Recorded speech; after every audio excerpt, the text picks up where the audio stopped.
माझी कविता मराठी भाषेतलीच आहे. आजी म्हणे.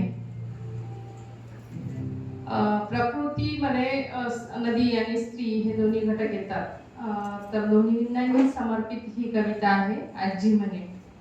आजी म्हणे, बाईचं मन म्हणजे जसं पूर्णामाईचं पाणी आहे. पूर्णामाई ही अमरावती जिल्ह्यातली एक नदी आहे.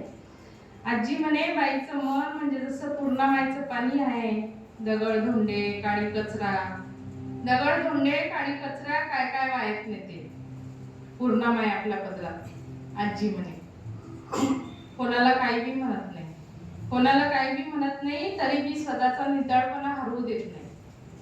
कोणाला काही बी म्हणत नाही, तरी बी स्वतःचा नितळपणा हरवू देत नाही. बाई काय माय वेगळी आहे काय? आजी म्हणे.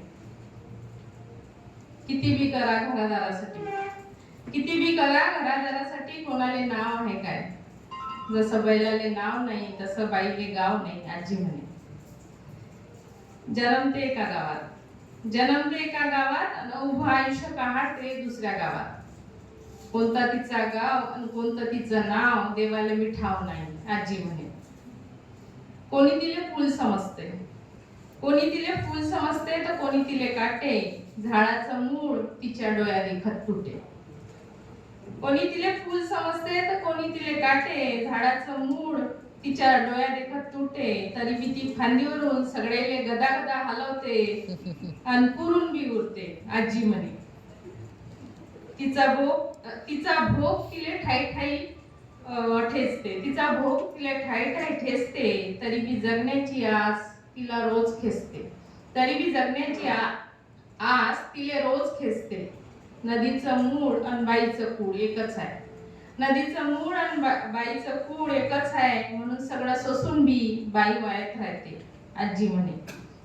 जे जे पदरात पडलं ते पवित्र झालं असं समजून, जे जे पदरात पडलं ते पवित्र झालं असं समजून, नदीचं पात्र आणि बाईचं गात्र सदान कदा भरलं राहते. कवा दुःखानं तर कवा सुखानं, कवा दुःखानं तर कवा सुखानं. नशिबाले कोसत बाई आणि नदी सदा वायात राहते. नशिबाले कोसत बाई आणि नदी, नशिबाले कोसत बाई आणि नदी सारा जलम सदान कदा वायात राहते, सदान कदा वायात राहते. धन्यवाद.